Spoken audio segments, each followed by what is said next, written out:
Vous voyez les son et presse, répondez oui, oui, oui. Son et presse. Et vous me voyez là, c'est bon? Ça devrait aller. Désolée, j'ai mes lunettes de soleil, mais je préfère D'accord. être dehors parce que Voilà, sinon, donc je ça vois c'est rien. fait, effectivement. Ouais, Adrien, il dit oui, on voit. Jérôme, oui, oui, belles lunettes. Ouais, oui, mais je Donc, préfère être dehors. tout le monde a la vidéo, c'est super. Bon C'est ben voilà, cool. Zoom, ça marche bien, hein. On a testé ça. Ouais, ça marche super. Il est 16h07, je vous propose de commencer à 16h10, histoire que… Oui, à 10 on commence. Donc, et désolé l'attente, mais on attend que les participants ils arrivent tous parce qu'il y en a qui ne savaient pas qu'il fallait s'inscrire avant. Et ouais. Alors, petite… Prochaine fois, il faut écrire ça, hein. Il faut s'inscrire avant parce que ouais, si vous n'êtes pas inscrit sur Zoom, ça prend 2-3 minutes. Vous pouvez poser des questions, il y a une interface de questions-réponses. Donc, comme ça, on dirait Oui, bah oui, les chats, oui, ça sert à ça. Donc, vous pouvez écrire déjà vos questions questions et réponses. pour tout à l'heure. Voilà. Et merci beaucoup d'être là, surtout. Bah oui. Faut rester positif dans ces temps de confinement et partager.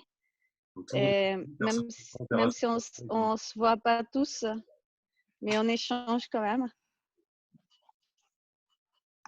Hop là.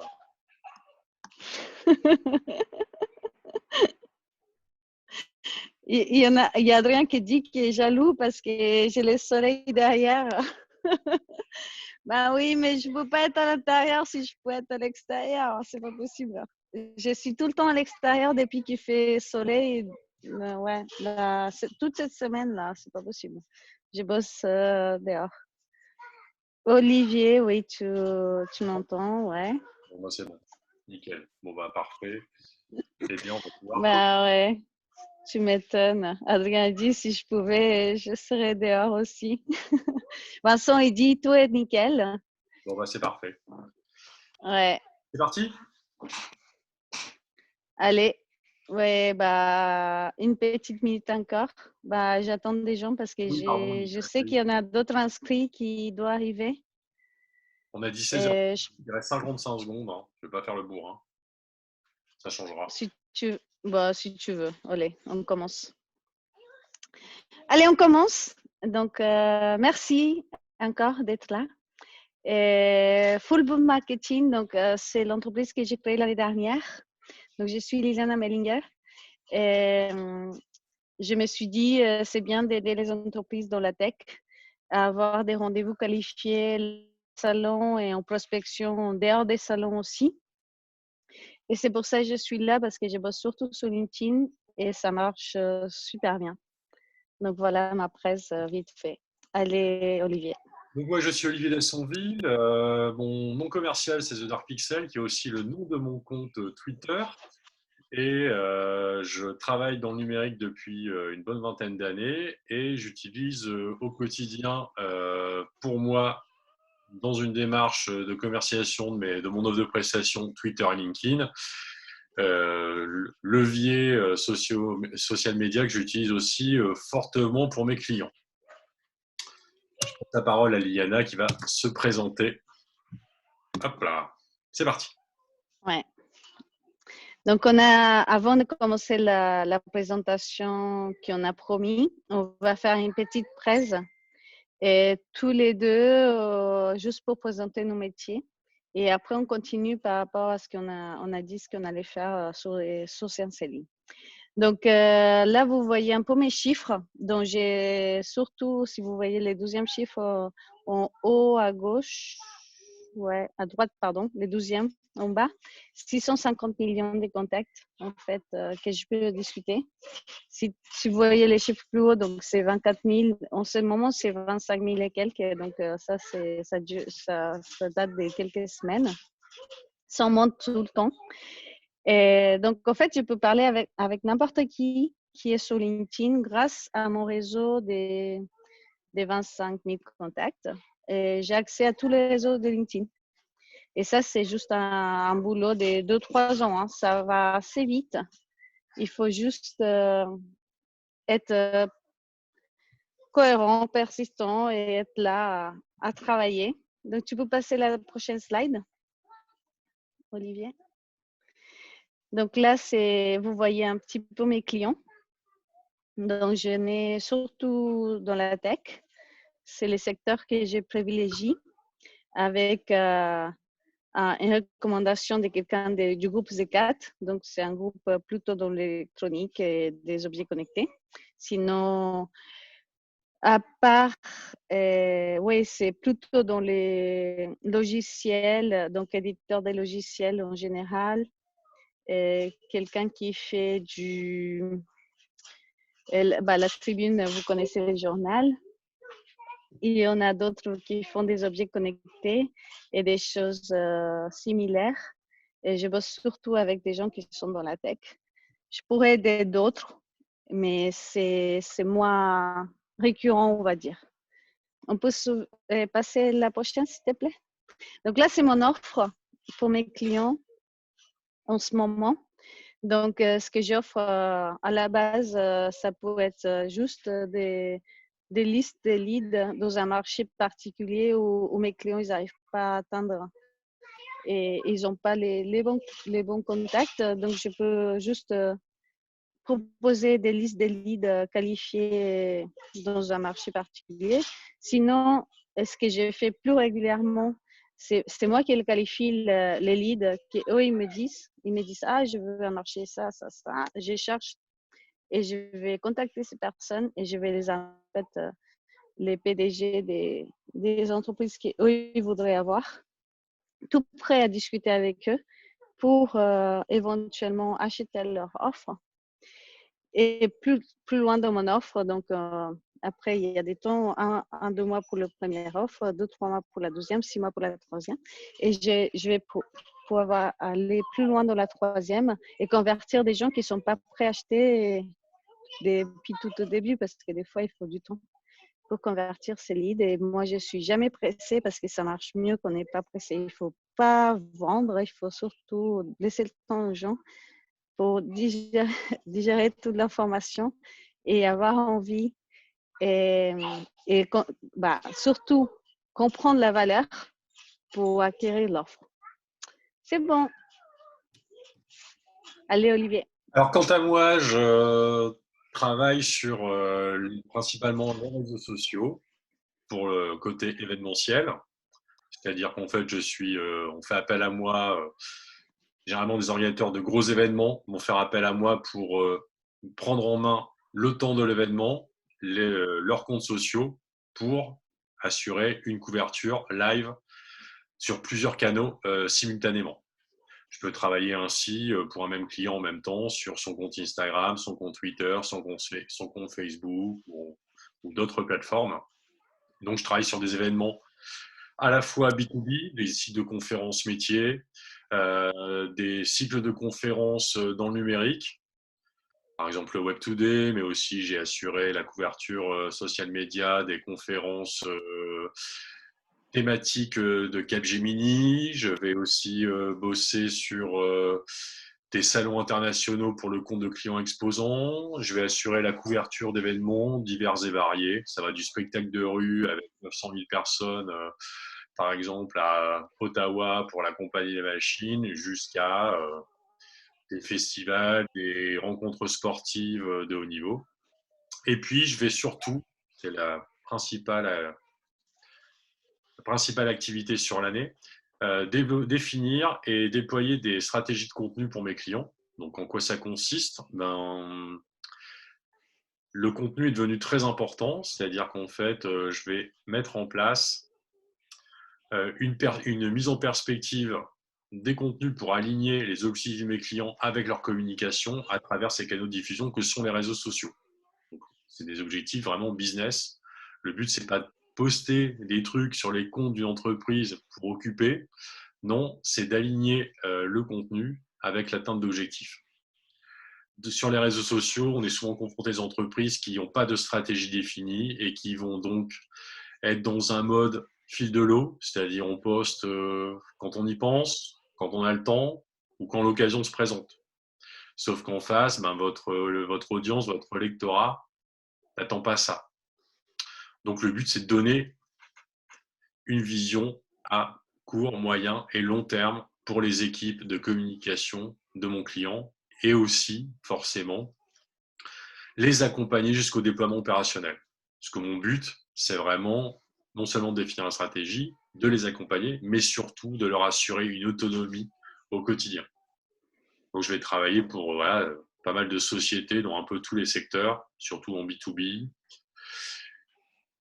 Et je fais ça depuis maintenant 6 ou 7 ans. Et LinkedIn et Twitter, pour mon activité, ben, ce sont mes fers de lance commerciaux, puisque c'est ainsi que je vais être consulté par des clients potentiels pour prendre la main sur leur communication.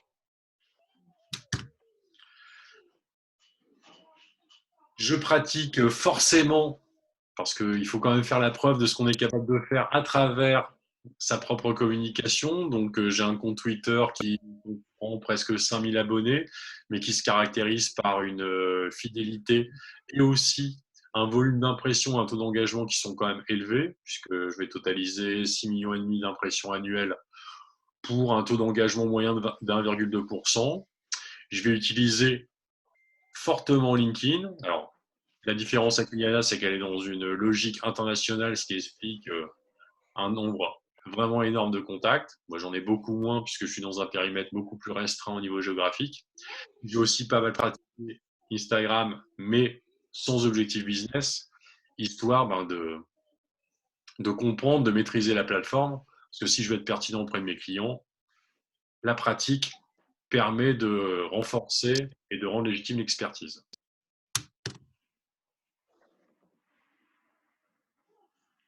À toi, Liliana. Ouais.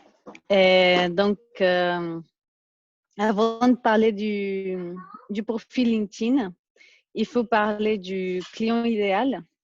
Donc là, il faut vraiment développer la connaissance sur votre offre et la valeur de l'offre et quel est votre objectif des chiffres d'affaires. Donc, à partir de là, il faut savoir qui sont vos clients potentiels en termes des entreprises. Donc, connaître votre marché, connaître… attendez, parce que j'ai ma fille qui m'embête. Attends, Charlotte. Connaître les marchés des entreprises qui pourraient être susceptibles à acheter vos produits, donc déjà basé sur celles qui achètent actuellement. Et ensuite, développer là-dessus.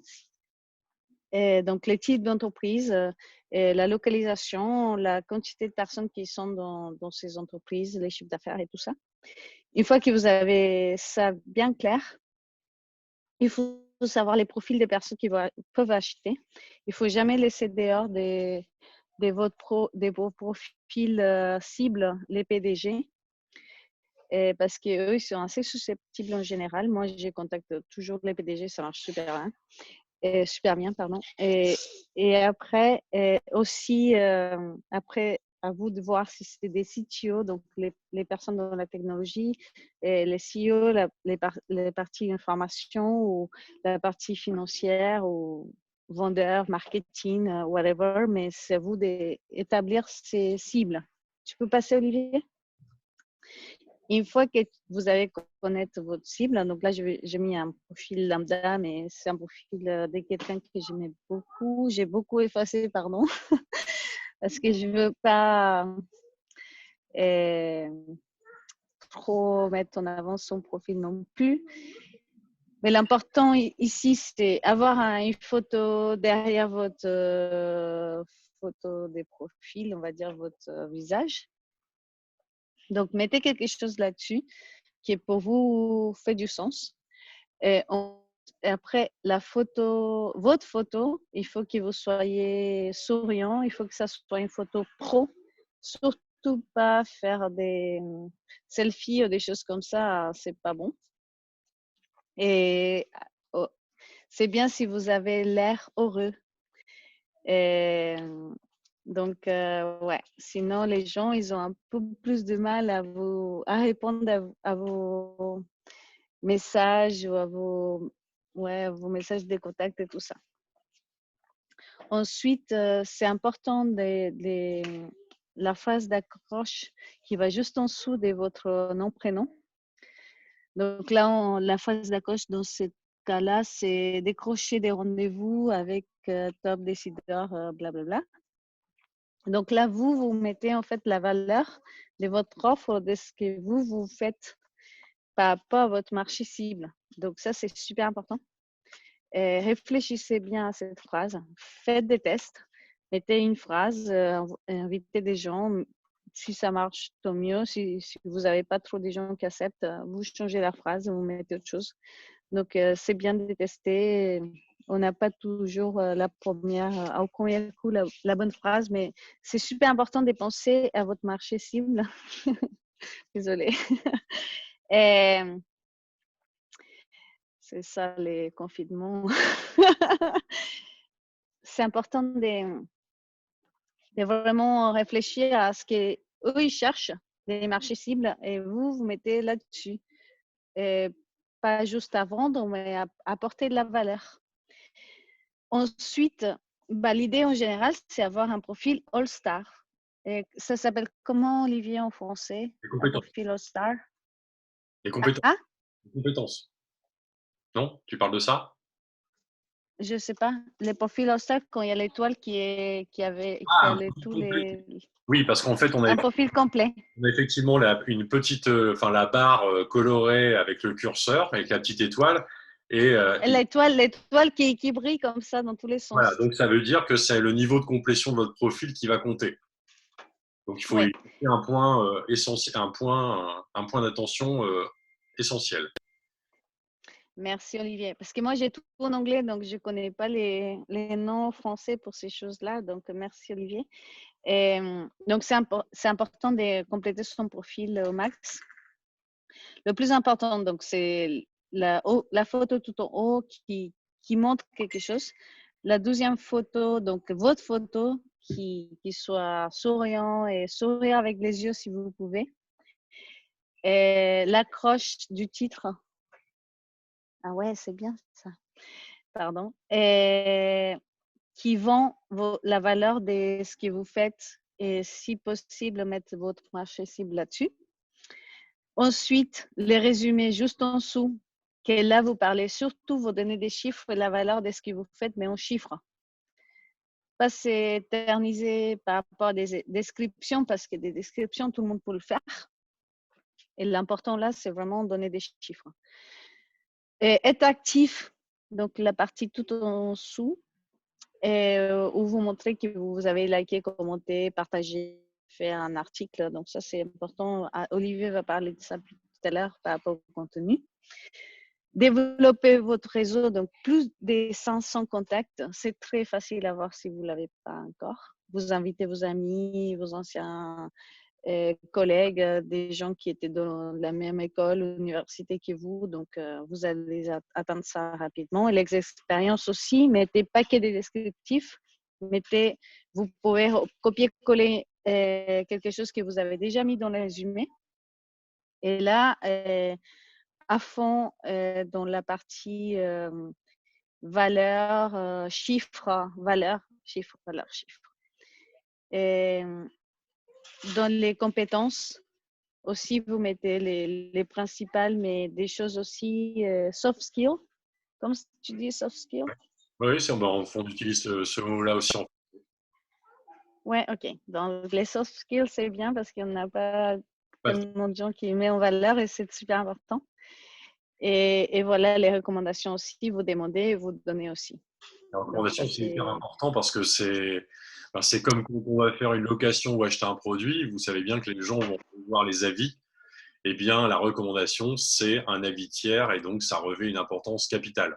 Ça, c'est indéniable. Pour compléter un peu ce que disait Liliana, il faut faire un effort de rédaction. C'est-à-dire que quand vous écrivez votre expérience ou quand vous écrivez votre résumé, c'est important de le faire en utilisant les bons termes, c'est-à-dire ceux qui correspondent à vos visées marché. Donc, c'est important d'utiliser des termes précis. Je prends toujours l'exemple du commercial. Le terme commercial, c'est galvaudé puisque on parle d'un commercial quand c'est quelqu'un qui va vendre, je ne sais pas, des Airbus, ou quand un commercial va vendre, je ne sais pas, des boîtes de petits pois. Sauf que le profil est complètement différent. Donc, il est important d'être précis. On a aussi le cas du PDG, qui est toujours assez drôle. C'est que beaucoup de PDG, quand vous regardez leur profil LinkedIn, ils sont nés PDG. On ne sait pas trop ce qu'ils font, parce que leur profil se résume à une ligne. Donc, ils naissent, ils vivent, ils meurent PDG. C'est juste complètement incohérent, puisqu'un PDG a un parcours. C'est rare d'arriver, de tomber de la lune et d'être PDG. Les PDG ont beaucoup de mal en fait à faire cet effort sur eux-mêmes. Cet effort, il est important. Ouais, c'est vrai. Cet effort est important parce que forcément, ils ont eu aussi un parcours, ils ont aussi suivi des études. Ils se doivent de nourrir leur profil. Pourquoi? Parce que sur un réseau social comme LinkedIn, comme partout sur Internet, tout n'est que recherche. Donc, si vous avez un profil, vous loupez les occasions de découverte de votre profil par des gens qui ne sont pas dans votre réseau, mais qui vont utiliser le moteur de recherche que vous avez en haut à gauche. Donc ça, c'est Mais on parle de ça après. extrêmement important de faire cet effort. Oui, c'est vrai. Allez, on continue. Donc, allez, Olivier. un autre point hyper important, c'est la création de contenu sur LinkedIn et Twitter. Donc là, on a vu le profil, mais adapté à LinkedIn. Par contre, il faut aussi publier.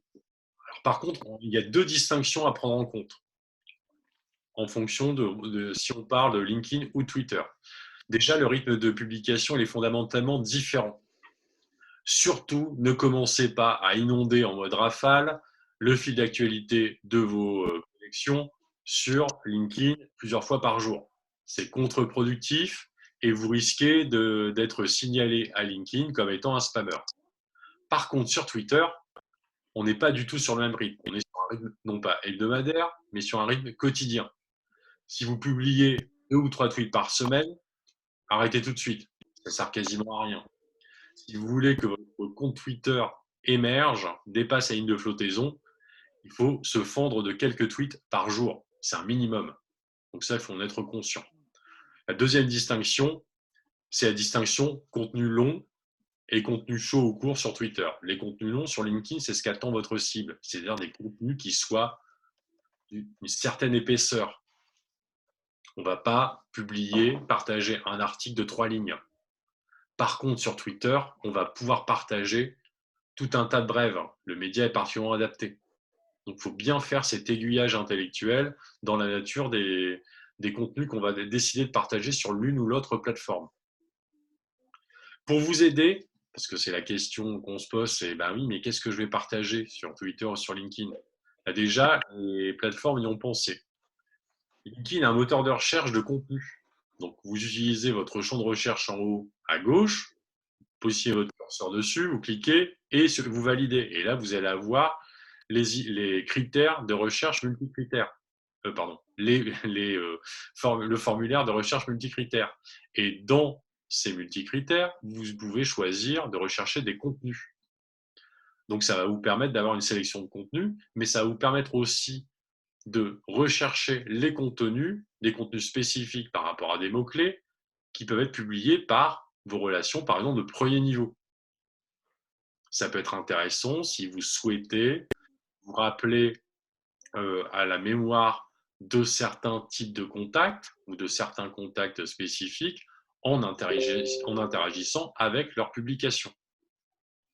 Du côté de Twitter, vous avez aussi le moyen d'accéder à des contenus potentiellement partageables, intéressants, puisque depuis quelques mois, on a des sujets de conversation qui sont sélectionnés par Twitter, qui sont mis en avant.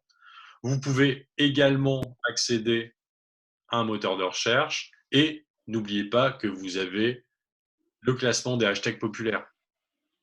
Donc ça, c'est une occasion de rebondir sur des contenus existants. Si vous voulez aller encore plus loin, c'est-à-dire si vous voulez positionner en amont de la vague des contenus, c'est-à-dire être un émetteur primaire, là, il faut passer à un niveau supérieur, c'est-à-dire mettre en place une veille.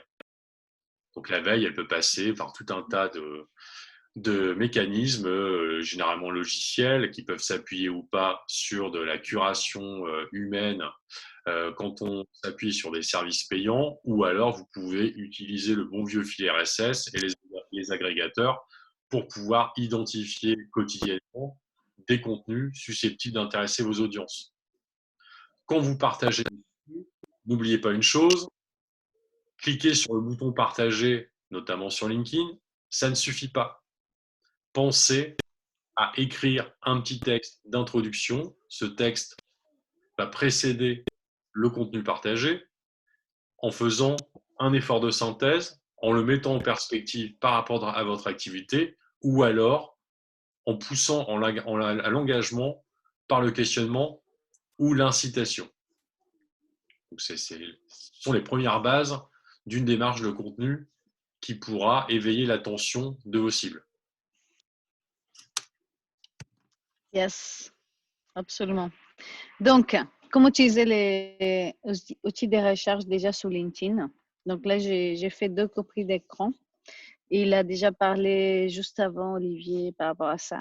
Donc, ce qui est super facile, vous allez donc à côté du petit logo de LinkedIn sur votre écran quand vous êtes connecté à gauche. Et là, il y a une petite loupe et vous pouvez écrire ce que vous voulez là-dessus. Donc, moi, j'ai écrit 2 choses juste pour faire une recherche type qui n'est pas très type. J'ai mis Liliana, j'ai mis un hashtag à côté. En fait, l'hashtag, vous pouvez chercher l'hashtag des contenus et vous pouvez chercher des prénoms, des noms des personnes ou des entreprises. Et donc là, on peut faire une recherche pas mal sans être premium. Donc, vous voyez en dessous tout ce qui s'affiche autant comme façon, une recherche, on va dire, toute simple gratuitement, que j'ai amplifié tout en bas parce que si vous tapez All Filters, je ne sais pas comment ça s'appelle en français parce que mon truc il est en anglais, mais c'est les derniers boutons à droite et dans toutes les possibilités des recherches. Donc, si vous appuyez ce bouton-là, vous avez l'écran qui est juste en dessous. Et là, vous pouvez chercher des connexions premier, deuxième, troisième degré. Et vous voyez type de connexions, où ils sont localisés. Donc, voilà. L'entreprise, et là, il y a plein de possibilités. Et tout ça, c'est gratuit. Donc, n'hésitez pas à chercher. Et moi, j'utilise beaucoup par rapport au contenu, par rapport à des événements et des entreprises aussi, et ça marche vraiment très bien. Donc, les mots-clés, ou même des mots-clés, si vous suivez des mots-clés particuliers, et vous pouvez avoir des autres personnes qui suivent ces mêmes mots-clés, vous allez trouver toutes ces personnes-là assez facilement juste dans la recherche. Après, il faut mettre par contre le contenu dans les possibilités de recherche. Pas de personne au job ou autre chose. Voilà. Tu peux continuer, Olivier. Hop, je réponds à une question. Ah non, je ne répondais pas à une question. Je voulais répondre. Ah oui, je voyais la question de Boris qui disait si on me Des recommande Boris. et que Ouais. vous me recommandez. Merci, Boris, d'être là. Génère un déséquilibre de neuf et LinkedIn va me freiner. Effectivement, pour la question des recommandations, il est impératif d'assurer un certain équilibre entre les recommandations que vous donnez et les recommandations que vous recevez. Hyper important. Parce que sinon, ça paraît suspect aux yeux de l'algorithme si on a un énorme déséquilibre. Voilà, c'était petite. Mais comment tu vas avoir un déséquilibre là-dessus? Je vois pas. Ben oui, j'avais. J'ai pas toujours compris en fait sa Ce que je question. veux dire, c'est que, et c'est ce que faisait remarquer Boris, c'est que si on te recommande 10 fois, et toi, Ah oui, mais tu recommandes aussi quelquefois, quoi. ouais, mais si toi, tu ne recommandes qu'une fois, on a un déséquilibre qui s'est créé, un déséquilibre important. Oui, mais ça c'est juste, c'est du bon sens, non? Ouais, ah bah oui, bah, la réciprocité, c'est important, et c'est vrai que maintenant, l'algorithme a tendance à le prendre en compte. Je reprends. Ah bah, mais pour moi c'est juste, si tu es recommandé plein de fois, tu recommandes des gens un peu qui t'ont recommandé ou tu recommandes d'autres que tu sais que tu as besoin, quoi. Voilà, ça, c'est la logique, effectivement. Ouais. Un point qui est important Allez, dans l'acquisition de contacts, c'est l'organisation des contacts. Parce qu'accumuler au kilomètre des contacts, c'est une bonne chose dans un premier temps. Par contre, ce qui est crucial, c'est de les connaître. Et pour les connaître, il faut les organiser. Donc, vous avez à votre disposition plusieurs moyens d'organiser ces contacts. Alors, par exemple, sur Twitter, moi, j'utilise beaucoup les listes thématiques. C'est-à-dire qu'en fait, on peut créer des listes de comptes qu'on suit et on va les classer en fonction de thématiques. Moi, je vais avoir une liste journaliste, une liste, par exemple, institutionnelle, une liste influenceur, une liste que sais-je encore. Et ça va me permettre, selon les besoins, par exemple pour un événement, de me focaliser sur une liste pour, par exemple, suivre sans être pollué par la cavalcade du fil principal. Je vais, par exemple, consulter uniquement ma liste de journalistes que je sais être présent sur l'événement ou que je sais être en train de le suivre. Voilà, c'est un fil qui est hyper important. Donc les listes, je vous conseille fortement de les utiliser. C'est hyper pratique. Ensuite, toujours pour Twitter, un moyen d'organiser et de classer ses contacts, c'est d'utiliser l'API Twitter avec une plateforme d'automatisation comme par exemple Zapier. Ça va permettre à chaque fois que vous avez un nouvel abonné d'écrire les informations de cet abonné dans un fichier par exemple Google Doc de manière automatisée. Par exemple, moi, quand j'ai un nouvel abonné qui a plus de 2000 followers, eh bien, je l'inscris automatiquement dans mon fichier privilégié. Pour LinkedIn, vous avez aussi certaines possibilités. Donc, par exemple, vous pouvez exporter vos contacts LinkedIn en allant dans les options avancées. Donc, ça vous permet de récupérer un fichier au format CSV et à l'aide de macro Excel, vous allez pouvoir trier, classer, ranger, optimiser finalement la connaissance de vos clients. Et comme le disait Liliana, les filtres, les filtres, les filtres du moteur de recherche. Le moteur de recherche dans LinkedIn, c'est juste la fonctionnalité la plus importante, que ça soit pour trouver des contenus, que ça soit pour trouver des entreprises, pour trouver des centres d'intérêt, pour trouver des contacts. C'est quand même assez étonnant de voir la sous-utilisation du moteur de recherche de LinkedIn. Puisqu'en fait, les filtres multicritères, d'ailleurs, Liliana le précisait, on n'a pas besoin d'être premium, les filtres multicritères vous permettent non. de faire un nombre de choses assez considérable.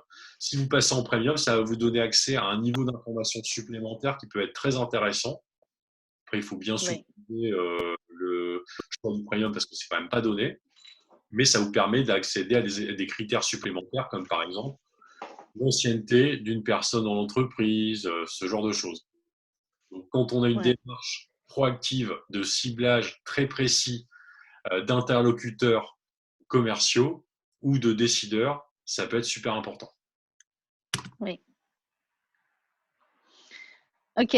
Donc, cette partie-là, on va la finir tous les deux. Et Olivier et moi, chacun va donner son avis et son expérience et sa façon de faire par rapport à comment construire et convertir des contacts intéressés par les actions qu'on mène.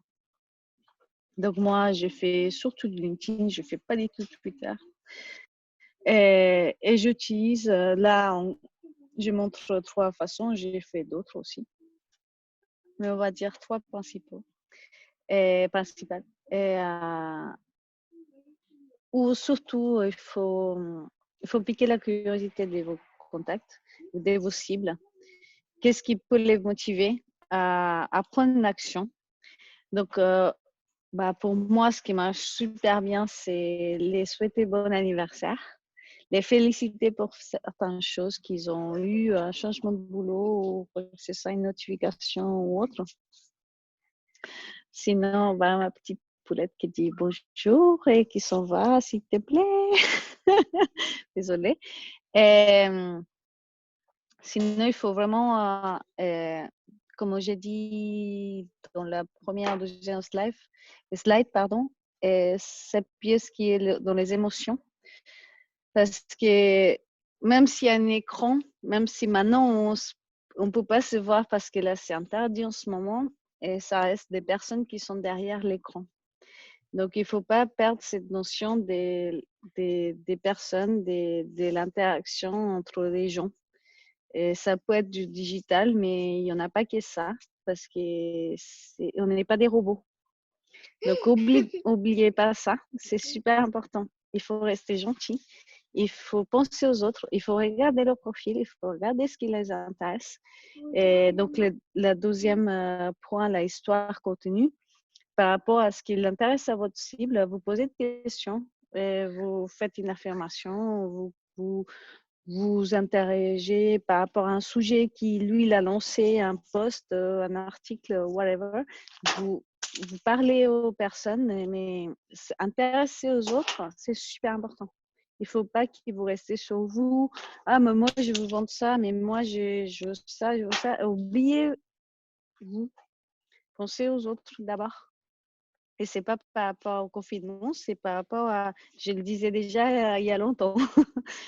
Et c'est la première chose parce que les gens en général, ils sont fous de vous. Ils pensent qu'il y a eux. Et ça, c'est depuis toujours. Donc, essayez de vous intéresser à eux en premier. Et ce qu'eux, ils font et ce qui, eux, les intéresse. Donc, allez très bas dans leur profil, dans quelle fac ils ont sorti. Et peut-être que vous avez une histoire à raconter par rapport à ça. Ou autre chose qui les intéresse. Ou même les derniers posts qu'ils ont fait, je ne sais pas, un commentaire, ça peut toujours aider. Et dans un post de quelqu'un d'autre pour qu'eux, ils s'intéressent à vous aussi. Et après, les événements, les troisième points, c'est un peu dommage. On les a plus, moi, ça manque énormément. Mais maintenant, il y en a beaucoup d'événements digitaux.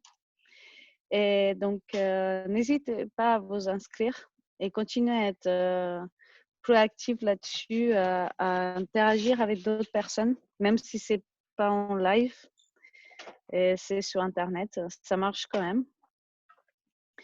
Et essayer de les proposer des solutions à leurs problèmes, à s'intéresser à quels sont ces problèmes à eux et juste à discuter et créer une interaction, peut-être une amitié avant de vendre quoi que ce soit parce que si vous vendez direct, ça ne va jamais marcher. Allez, Olivier. Pour ma part, je vais essayer de partager des contenus qui peuvent avoir un intérêt pour mon audience. Donc ça, c'est extrêmement important de se poser la question, est-ce que ça les intéresse d'abord, eux, avant moi? Je partage pas les trucs pour me faire plaisir. C'est important de se mettre à la place, de passer de l'autre côté de la barrière. Donc, c'est là qu'on se pose la question sur la valeur ajoutée. Est-ce que ce contenu peut servir? Pourquoi? Parce qu'en fait, les gens vont s'intéresser d'abord à des sujets avant de s'intéresser à vous. C'est la qualité des Ah contenus ouais. partagés qui va déclencher leur intérêt pour ce que vous faites, ce que vous êtes. L'idée, c'est pas de vendre, d'être toujours en posture, bien au contraire, je vends, je vends, je vends. Non. Les contenus que vous allez proposer à votre audience, c'est des contenus qui sont destinés à non seulement rendre service, mais aussi à démontrer votre intérêt professionnel pour des sujets, votre compréhension d'un sujet, votre expertise, ce genre de choses. Ça, c'est extrêmement important à chaque fois de se poser la question. Pour ma part, je vais mêler à la fois des contenus propres et des contenus tiers. Des contenus propres, c'est des contenus que moi, je vais produire, parce que j'ai l'occasion de produire des contenus. Ça peut être un rapport post-mortem d'un événement sur lequel j'ai travaillé. Ça peut être un article d'opinion. Ça peut être une vidéo. Ça peut être un album photo quand je reviens du CES. Ça peut être des vidéos que je vais monter, par exemple, sur un sujet quand je reviens d'un salon. Voilà, donc il faut vraiment faire un effort si on veut passer au stade supérieur, il faut vraiment faire un effort sur des contenus qu'on est capable de produire. Ça, c'est quand même le plus difficile. Si vous faites cet effort et que vous complétez, que vous êtes pertinent dans les contenus que vous faites, vous allez forcément acquérir une posture positive aux yeux de vos cibles. Et donc, forcément, quand une personne de votre audience vous dit, tiens, j'ai un problème, quelle peut être la solution à mon problème? Bah, par exemple, dans mon cas, si ça concerne la couverture d'un événement, si j'ai quelqu'un dans l'audience qui dit, bon, ben, j'aimerais donner un retentissement, une portée, une visibilité à mon événement, généralement, il va penser à moi. Pourquoi? Parce que j'ai posté des événements, des contenus, non pas à vendre ma prestation, mais à montrer que je suis capable de faire. Voilà un peu la logique que je peux mener au quotidien sur les réseaux sociaux. Très bien. On va regarder maintenant. Hop là. Je vois qu'il y a pas mal de questions, donc ça peut être intéressant. Oui, bah, j'étais là en train de regarder pour la question de Vincent. Sur les... Alors, où sont les questions? Tu n'as pas rempli les photos? Ah mince, attends, j'étais en train de chercher les questions. Hop là, Oui, mais tu n'as pas rempli les photos. hop là. Où sont les questions? Je les vois plus. Et, bah, ils sont de les QIA. Je ne sais pas comment dire. Bah, moi, mais tout ce que j'ai, c'est en anglais. Sinon, tu peux descendre encore à la prochaine slide. Alors, Bah, déjà, là, c'était des photos qu'on a prises à différentes années, à différents moments avec Olivier. on a l'habitude Qui a de se croiser au CES de Las Vegas, au Big World Congress. deux fois à Vegas et une fois à Nantes. Voilà. Bah, et on n'a pas mis la photo. Bah, j'ai pas trouvé parce que j'ai perdu mon portable. Mais on avait une photo à Barcelone aussi. C'est vrai. J'attendais que tu l'ajoutes et tu l'as pas mis. Pas eu le temps. Le CES de Las Vegas, d'ailleurs, c'est le seul survivant du cycle d'événements international de cette année. Hein. Tout le reste est... Ah ouais, là, oui, parce que bah, à Barcelone, au Mobile World Congress, pas été. Ah, attends, il y a eu Embedded War à Nuremberg, hein, Je vois une quand question de même. Vincent Soumois qui dit: Je comprends très bien comment votre profil peut vendre le CV à un recruteur. Je vois moins bien comment la société peut vendre ses produits. Alors, oui, d'accord. En fait, ça passe aussi par une interaction bien pensée entre une autre facette avec une autre facette de LinkedIn qu'on n'a pas abordé pour le moment, c'est-à-dire la Ouais, page d'entreprise. La page d'entreprise, il n'y a pas 36 types de pages d'entreprise. Soit vous avez une marque qui est hyper connue, auquel cas, naturellement, les gens vont avoir tendance à suivre votre page. Soit vous n'êtes pas une marque iconique ou emblématique, tout le monde n'est pas Tesla, forcément, tout le monde n'est pas Boeing, tout le monde n'est pas, je ne sais pas, Versace. Donc, beaucoup d'entreprises ont du mal à comprendre comment faire décoller en termes d'audience la page entreprise. En fait, pour faire décoller une page entreprise, c'est une question d'interaction entre les profils des collaborateurs et cette page. C'est-à-dire que ce sont les collaborateurs de l'entreprise qui, s'ils partagent auprès de leur réseau les contenus de la page entreprise, vont augmenter la surface de visibilité de l'entreprise. C'est ce que je veux dire. Parce que c'est sur un point de vue organique, c'est-à-dire naturel, d'accroître les abonnés d'une page entreprise. Donc le meilleur moyen, c'est d'embarquer dans la dynamique des collaborateurs, où les collaborateurs vont se faire les vecteurs en fait des contenus émanant de la page entreprise. ouais.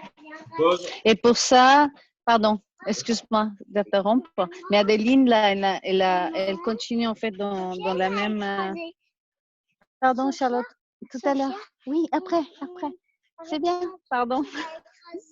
D'accord, pardon. Ok, excuse-moi. Et Adeline, elle dit par rapport à ça, c'est grâce aux collaborateurs et il faut les former. Donc, Oui. il parle en fait de la même chose que tu es en train de développer. Ouais. Donc, c'est pour ça que je t'ai interrompu, désolée. Mais donc, oui, il faut les former. Il faut les former sur LinkedIn, il faut les former sur les réseaux sociaux, sur les social selling, parce que ça n'arrive pas tout seul comme ça dans leur tête. Oui, il faut faire ça, parce qu'ils ne comprennent pas du tout. Et les buts de ça, ils ne voient pas la vente derrière ça. mais ça marche super bien parce que on est un exemple, Olivier et moi, on fait notre business là-dessus et ça marche. Et on peut vendre juste par rapport à LinkedIn, au Twitter, aux les réseaux sociaux en général. Et on peut être en contact avec des gens, créer des liens et juste sans se voir, sans se toucher. Là, en ce moment, il n'y a pas d'autre choix et on arrive à le faire. Donc, s'il faut les former, et on peut les former à distance. Et Olivier et moi, on est disposés pour ça pour les prochaines semaines. Ah oui, Parce qu'on est aussi confinés que vous. c'est souvent Donc, quelque n'hésitez pas, si vous avez besoin des petites formations là-dessus, à nous demander. Et on peut faire même des formations personnalisées par rapport à vos besoins. Et aux besoins de vos collaborateurs, aux besoins des objectifs de votre entreprise.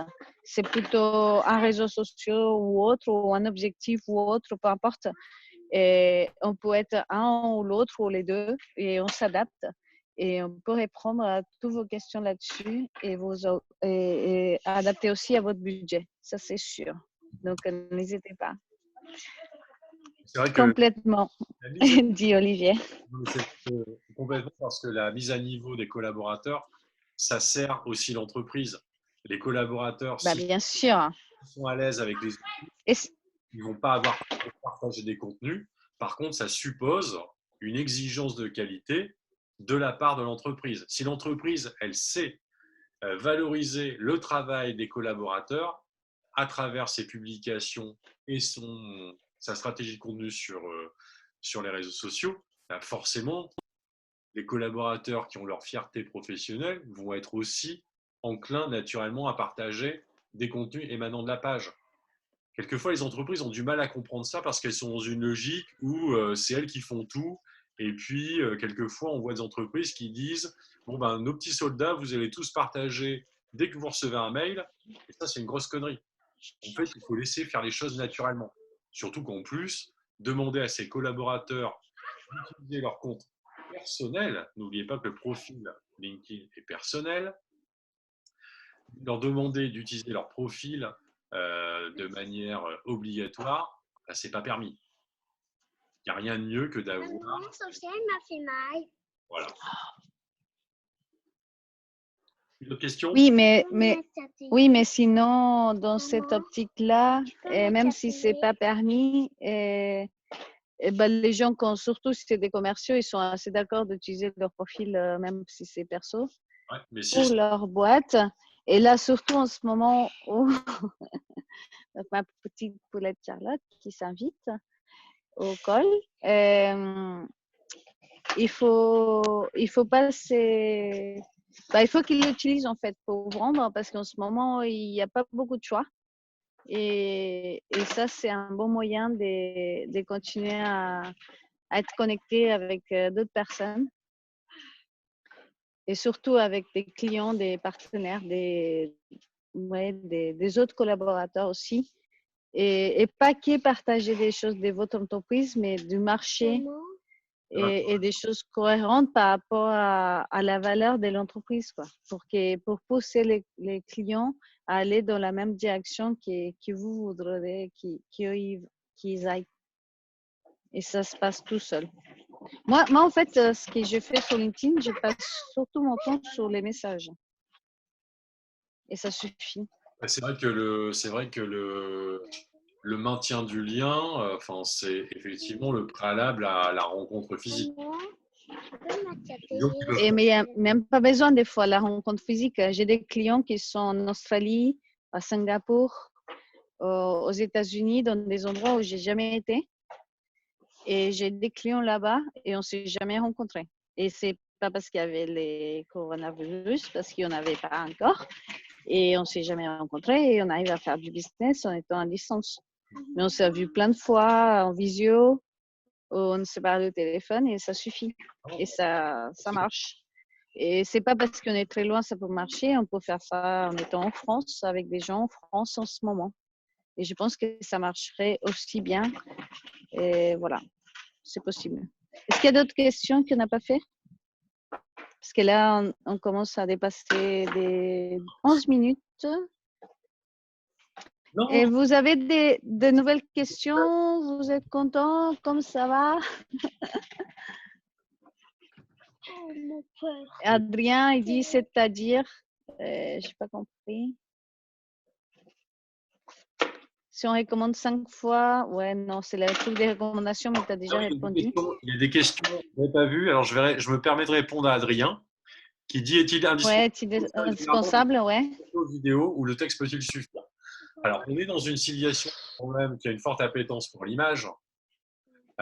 Donc, il ne faut pas oublier que l'image et encore plus la vidéo sont extrêmement importants. Moi, je le vois bien, j'ai la chance de pouvoir monter des vidéos et d'avoir des vidéos qui sont captées par moi, où on a quand même des trucs super sympas. Les performances d'une publication quand on a une vidéo, ça n'a rien à voir. Donc, une publication purement textuelle, c'est beaucoup moins attrayant qu'une publication qui est agrémentée d'un enrichissement média. C'est juste une règle qu'on a sur tous les réseaux sociaux. Par contre, ça nécessite effectivement un effort supplémentaire. Ça, j'en suis parfaitement conscient. Il y a Vincent qui Je pose... suis d'accord. Pardon, j'ai juste dans ça, si, je suis complètement d'accord, il faut toujours une photo au moins. Si Oui. tu as une vidéo en plus, tant mieux. Mais la photo, au moins une. Si tu en as plusieurs, tant mieux.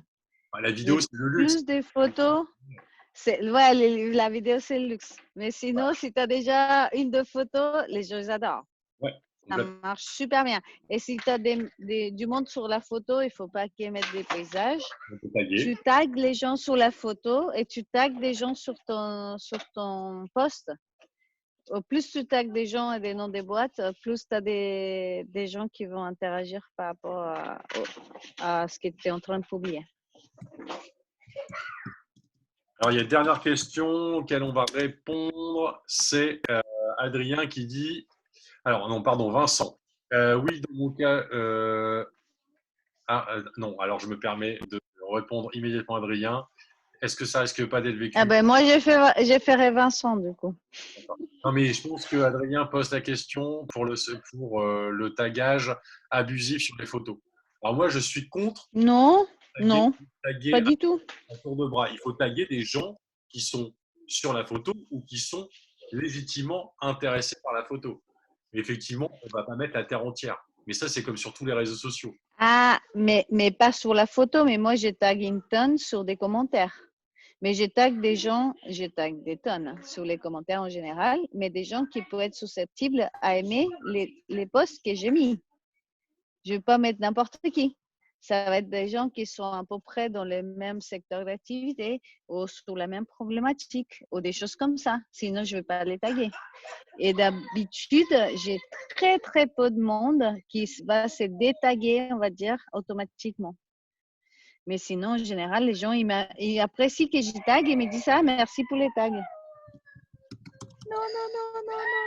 Oh, il y en a plus qui pleurent, désolée. Non, mais pleure pas. C'est la fin. Il reste 2 minutes et je finis. Désolée. Bon, la dernière question, c'est Vincent qui dit oui, je suis seul et j'ai une page entreprise. Je partage systématiquement les posts sur ma page personnelle. 2 minutes. En fait, moi, je suis dans ce cas-là. C'est-à-dire que volontairement, j'ai décidé de ne pas créer de page entreprise pour ne pas en fait fragmenter mon effort. Parce que je trouvais que ça n'avait pas d'intérêt. Je préfère continuer mon profil plutôt qu'être dans une espèce de partage, d'interaction qui est un peu factice, puisque je serai, comme vous l'êtes Vincent, le gestionnaire de la page et en même temps le seul collaborateur, l'unique collaborateur à interagir avec elle. Donc moi j'ai pris ce parti de décider de pas créer de page. Voilà. Vincent, je suis dans le même cas que toi. Bah oui, je suis toute seule dans ma boîte. J'ai créé ma page entreprise. Je partage des choses dans ma page entreprise et j'essaie de le faire vivre. C'est assez dur. Et là-dessus, j'ai des fois des autres influenceurs qui m'aident à liker des fois. Mais sinon, on peut se liker tous les deux si tu veux. C'est ce qui marche bien et c'est gratos. Tu m'envoies tes links par message. Je t'envoie les miens par message. Et on peut s'aider tous les deux gratuitement et on fait vivre nos pages d'entreprise en attendant. Moi, j'ai un gros réseau, donc il peut voir ensuite ce que je vais liker chez toi ou je vais partager chez toi. Et je ne sais pas ce que tu as comme réseau, mais ça peut toujours servir pour moi. Sinon, il y a une autre Donc, solution. si ça t'intéresse, j'ai vu, il a dit OK, bah OK, on fait comme ça, on se like et on s'aide. Mais ça, il y en a je n'ai des groupes comme ça Oui, où on s'aide entre nous avec des influenceurs. Mais ça, c'est quelque chose sur LinkedIn qui est pas très avec précaution. Hein, viral, on va dire. Ouais, c'est pas très connu, mais il y a des groupes sur LinkedIn. Je participe à plusieurs groupes où on se like entre nous. Et des fois ça marche, des fois ça marche pas, des fois ça dure 6 mois, ouais, max. Et après ils sont morts. Et les gens ils like plus. Et, mais j'en ai des gens où c'est like assez souvent et ça marche. Bah, quand on est persistant et ouais, on connaît surtout les gens. le truc qui Bah, marche on peut s'entraider. Hein. qui marche aussi beaucoup, Vincent, c'est de recruter quelques centaines de collaborateurs, comme ça permettra d'avoir des gens qui te like. Ouais, oui, mais il n'a pas les moyens, il est Moi, comme pour l'instant, voilà. moi. Moi, Non, il faut j'ai s'aider. d'avoir des Bon, centaines de collaborateurs. Voilà, merci à tous. On a fini tout ça. Et j'espère que vous êtes contents. Et j'espère que vous avez pris des choses. On a été vraiment pas très. C'était vraiment une introduction parce qu'on peut aller beaucoup plus loin dans tous ces sujets. Et c'était un plaisir de vous avoir en ligne avec nous. la première. Et merci Olivier. Merci. Et n'hésitez pas à continuer à poser des questions. Vous aurez un petit mail avec un tout petit récap des sujets vus aujourd'hui. Et si vous voulez approfondir plus tard, on va faire encore des séances. Et plus tard, vous aurez un discount, bien sûr, pour des prochaines séances. On